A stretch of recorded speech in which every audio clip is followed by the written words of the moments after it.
Assalamualaikum warahmatullahi wabarakatuh.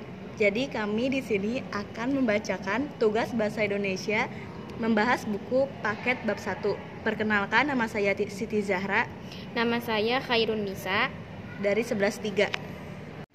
Yang pertama, A. Menemukan informasi dalam teks argumentasi. Pengertian.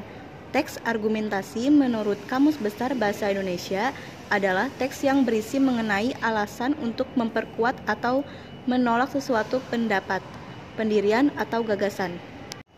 Struktur teks. Struktur teks argumentasi terdiri atas pendahuluan, tubuh argumen, dan kesimpulan ringkasan. Berikut ini penjelasan lebih lanjut mengenai setiap unsur tersebut. A. Pendahuluan.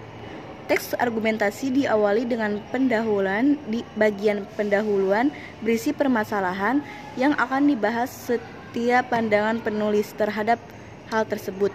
B. Tubuh argumen. Tubuh argumen merupakan bagian inti dari teks argumentasi. Kekuatan sebuah teks argumentasi terdapat pada argumen yang disampaikan. Kemudian C. Kesimpulan. Kesimpulan pada bagian ini, persoalan yang dibahas serta argumen yang telah dipaparkan disimpulkan secara singkat. Ciri-ciri teks argumentasi. Berikut ini ciri-ciri teks argumentasi. A. Berisi argumen-argumen seperti upaya pembuktian suatu pendapat atau sikap. B. Bertujuan meyakinkan pembaca agar mengikuti hal yang disampaikan penulis. C. Menggunakan logika atau penalaran sebagai landasan berpikir. Kemudian yang B, ide pokok dan ide pendukung dalam teks argumentasi. Ide pokok. Ide pokok paragraf merupakan inti pembicaraan atau pokok permasalahan dalam teks.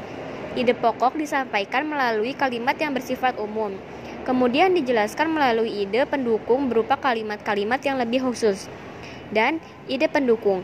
Ide pendukung teks merupakan kalimat khusus dan menjabarkan kalimat utama secara lebih spesifik.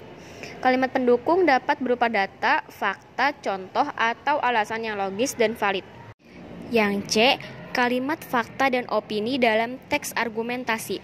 Fakta. Fakta adalah suatu peristiwa, hal, atau keadaan yang logis dan masuk akal, objektif apa adanya dan faktual dan berdasarkan kenyataan atau kebenaran, atau benar-benar terjadi, serta dapat dibuktikan kebenarannya.